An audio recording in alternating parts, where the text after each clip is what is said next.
ये सौतेली माँ पहले तो अपने पति के साथ सुहाग रात मनाती है, फिर अपने सौतेले बेटे को बड़े बड़े गुब्बारे दिखाकर उसके भी साथ नाजायज रिश्ता बना लेती है। सौतेली माँ का अपने बेटे के करीब आना नसीब का खेल था, लेकिन पति के घर से जाने के बाद नताशा एक माँ और बेटे के पवित्र रिश्ते को भूलकर उसकी जिस्मानी जरूरतें केल्विन के साथ मिलकर पूरी कर लेती है। शुरुआत में केल्विन अपनी सौतेली माँ से प्यार नहीं करता था, लेकिन नताशा की खूबसूरती के आगे वो पिघल गया। दोनों सारी बंदिशें तोड़कर एक दूसरे के साथ प्यार का मजा लेने लगे और ये कई दिनों तक चलता ही रहा। लेकिन एक दिन नताशा के पति को इन दोनों के कारनामों के बारे में सब कुछ पता चल जाता है। फिर नताशा का पति इन दोनों को जो सजा देता है वो हमें सोचने पर मजबूर कर देगा कि क्या इन दोनों का गुनाह इतना बड़ा था, क्या इन दोनों को माफ किया जा सकता था। कहानी की शुरुआत में हम नताशा की शादी होते हुए देख सकते हैं। नताशा की शादी पॉल से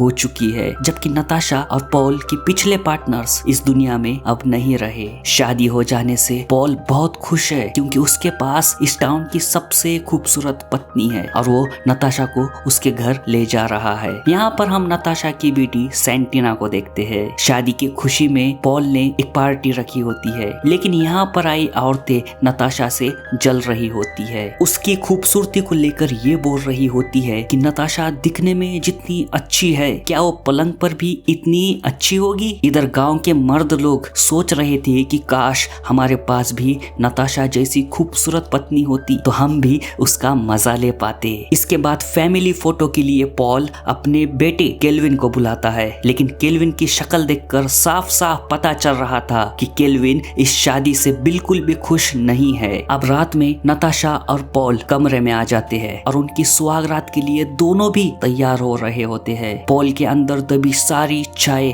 वो नताशा के साथ आज पूरी करना चाहता है, लेकिन तभी एक आदमी बाहर से पॉल को आवाज देकर बुलाता है। वो पॉल से कुछ बात करता है और पॉल को उसकी सुहाग रात छोड़कर इस आदमी के साथ जाना पड़ता है। इधर नताशा उसकी सुहाग रात पर अकेली ही रह जाती है। कुछ देर बाद नताशा को किसी के आने की आहट आती है। जब वो बाहर आकर देखती है तो ये केल्विन होता है। नताशा कहती है कि तुम अभी तक सोए नहीं। केल्विन कहता है कि मैं अपने रूम में सोने के लिए ही जा रहा हूँ। इधर हमें पता चलता है कि पॉल उसके कुछ दोस्तों के साथ मिलकर एक गैर कानूनी काम करता है और यही उसकी रोजी रोटी है। वो इटली की पुरानी कब्रों को खोदकर उन कब्रों में से कीमती चीजें निकाल कर उन्हें मार्केट में ऊंचे दामों पर बेचता है। लेकिन जब ये सभी लोग मिलकर एक कब्र खोद रहे होते हैं, तभी पुलिस इन्हें देख लेती है और इनके पीछे लग जाती है। ये लोग किसी तरह अपनी जान बचाकर एक जगह आकर छुप जाते हैं। पॉल को पूरी रात इसी जगह छुपकर बितानी पड़ती है। सुबह होते ही पॉल उसके घर आ जाता है। इस समय नताशा सो रही होती है। पॉल बिना टाइम गवाए नताशा के करीब आता है और रात में अधूरी छूटी हुई सुहाग रात मनाने लग जाता है, जिससे नताशा भी खुश हो जाती है। इधर उसका बेटा केल्विन उसके दोस्तों के साथ बीच किनारे आकर एंजॉय कर रहा होता है। तभी हम विक्टोरिया नाम की एक लड़की को देखते हैं। ये लड़की केल्विन को पूरे दिलो जहां से चाहती है और उसके साथ शादी करना चाहती है, लेकिन केल्विन इसके साथ किसी भी तरह का कोई रिश्ता बनाना नहीं चाहता, क्योंकि विक्टोरिया थोड़ी पागल लड़की होती है। विक्टोरिया एक प्यार की पर्ची केल्विन के गाड़ी पर रख देती है, जिसे केल्विन पढ़कर फाड़ देता है। जबकि इधर नताशा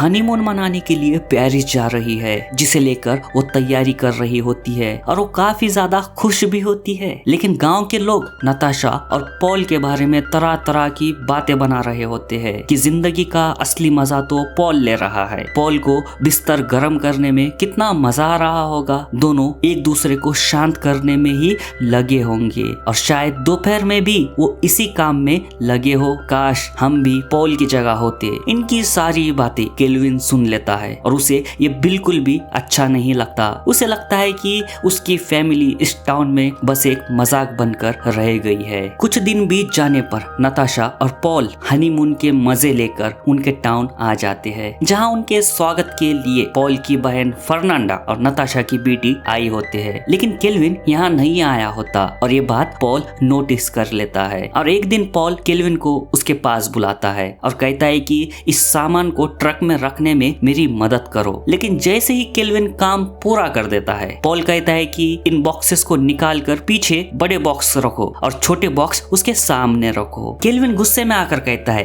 कि ये बात तुम मुझे पहले ही बता सकते थे। अब केल्विन काम करने से मना करता है तो पॉल उसे सबके सामने बहुत ही बुरा भला कहता है। यहाँ पर नताशा भी मौजूद होती है। केल्विन की बेइज्जती होने पर वो रोने ही वाला था, लेकिन वो खुद को किसी तरह कंट्रोल कर लेता है। लेकिन रात में नताशा पॉल को समझाते हुए कहती है कि तुम्हें केल्विन को इतना नहीं डांटना था, क्योंकि अब वो बच्चा नहीं रहा, वो जवान हो चुका है और तुम्हारी बातों का बुरा मान लेता है। पॉल कहता है कि उसे बेइज्जत होने की आदत है। नताशा समझ चुकी है कि पॉल एक जाहिल इंसान है, उसे दूसरों के इमोशंस की कोई कदर नहीं है और वो कभी सुधर नहीं सकता। इसके फौरन बाद वो नताशा के साथ संबंध बनाने लगता है, क्योंकि वो कल कुछ दिनों के लिए उन बॉक्सेस की डिलीवरी देने के लिए दूसरे गांव जा रहा है और कुछ दिन घर नहीं आएगा। अगली सुबह पॉल चला जाता है। इधर नताशा जल्दी से केल्विन के कमरे में आती है और वो देखती है कि उसकी बेटी और केल्विन दोनों में दोस्ती हो चुकी है, जिसे देखकर नताशा समझ जाती है कि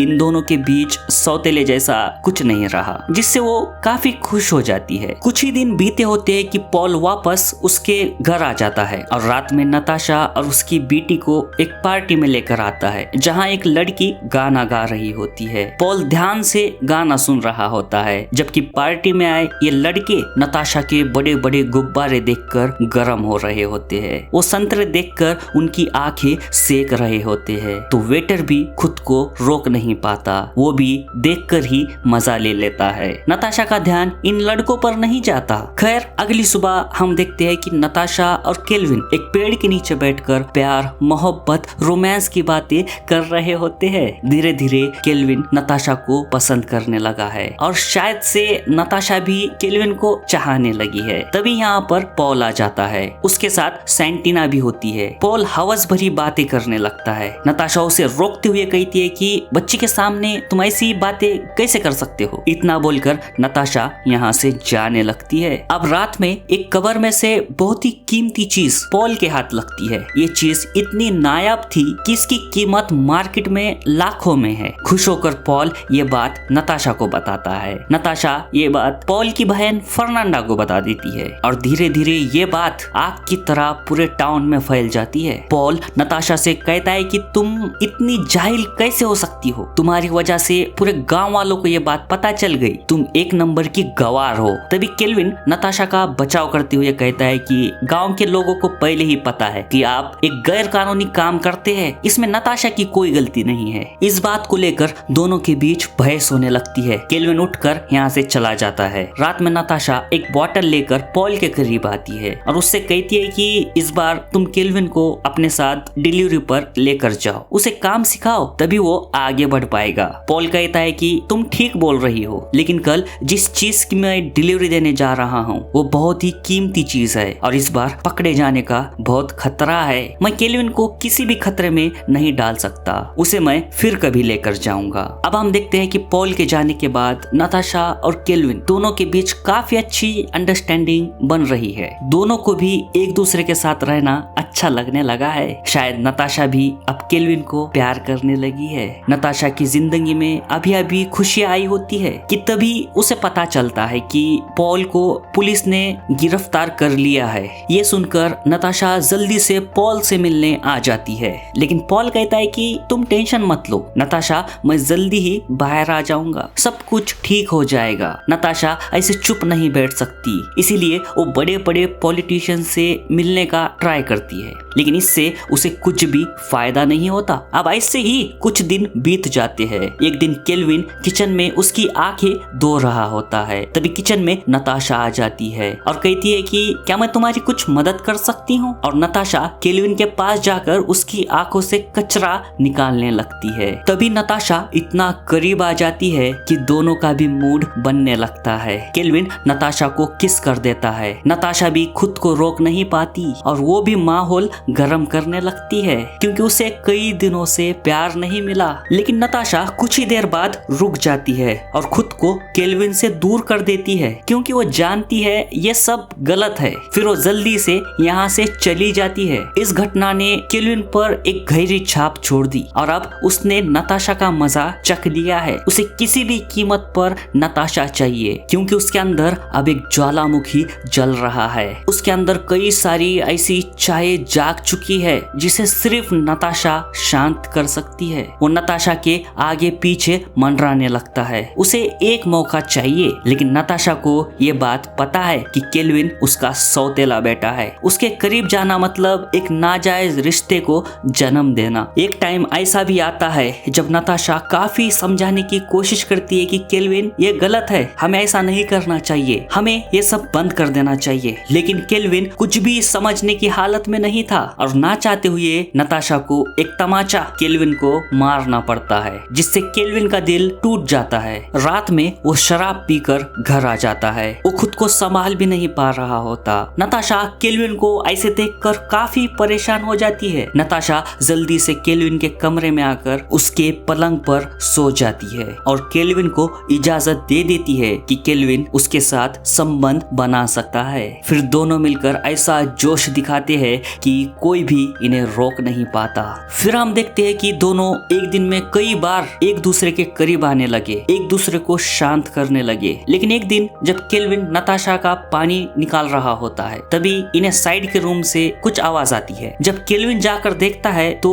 यहाँ पर विक्टोरिया थी जो छुपकर इन्हें देख रही थी और इसने सब कुछ देख लिया है। अब दोनों भी इस बात से डरे हुए हैं कि विक्टोरिया कहीं पॉल को ये बात बता ना दे। लेकिन केल्विन कहता है कि तुम डरो मत, विक्टोरिया एक पागल लड़की है, कोई भी उसके बातों पर ध्यान नहीं देगा। लेकिन केल्विन का ये यकीन कुछ ही देर में टूटने वाला है क्योंकि गांव में पता चल चुका है पॉल जेल से छुटकर उसके घर आ रहा है। नताशा को ये बात अच्छे से पता है कि गांव के लोग भले ही विक्टोरिया की बात पर यकीन ना करे लेकिन पॉल उनमें से नहीं है, वो विक्टोरिया की बात का यकीन कर लेगा। अब डर के मारे नताशा सारी सच्चाई पॉल की बहन को बता देती है। फर्नांडा नताशा को बहुत गुस्सा करती है। नताशा कहती है कि मुझसे गलती हो गई और आगे से मैं ऐसा नहीं करूंगी, प्लीज मेरी मदद करो। फर्नांडा मदद करने के लिए मान जाती है। कुछ देर बाद पॉल घर आ जाता है। घर पर एक पार्टी रखी होती है। पार्टी में सभी लोग काफी खुश होते हैं लेकिन नताशा,